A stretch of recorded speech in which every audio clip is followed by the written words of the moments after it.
Let's see the question, give any 3 benefits of Indian accounting standard. हमें बताने हैं 3 benefit Indian accounting standard के। अब क्या क्या बेनिफिट है, तो देखो ये जो ऑब्जेक्टिव होते हैं ना वही मोल्ड होकर बेनिफिट बन जाते हैं। मतलब जिन उद्देश्यों से आपको इंडियन अकाउंटिंग स्टैंडर्ड आप लेकर आए हो वही उसके बाद में क्या बन जाएंगे, उसके बेनिफिट बन जाएंगे। तो फर्स्ट तो बेनिफिट ये हो जाएगा कि ये इंटरनेशनली बेस्ड है, इंटरनेशनल बेस है इसका, ठीक है। तो जो भी वर्ल्ड वाइड बेस्ट प्रैक्टिसेस हो रही हैं वो इनको लेकर आया है। तो ये इसका क्या बेनिफिट हो गया कि ये क्योंकि फेमस इंटरनेशनली प्रिंसिपल्स के ऊपर बेस्ड है तो हमारी कंपनीज को भी एक्सपेंड करने का मौका मिलता है इंटरनेशनली।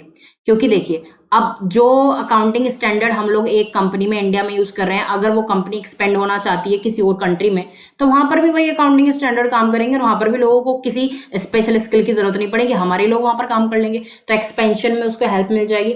हार्मोनाइजेशन, हार्मोनाइजेशन का मतलब होता है कि पूरे विश्व में सामान्यता रखने के लिए, पूरे विश्व में समन्वय स्थापित करने के लिए। समन्वय का स्थापित करने का मतलब होता है कि जैसे कि पूरे विश्व में लड़ाई ना हो, झगड़े ना हो, आराम से सब मिल बांट के, मतलब सॉरी आपस में मिल के काम करें। हार्मोनी का मतलब वही होता है।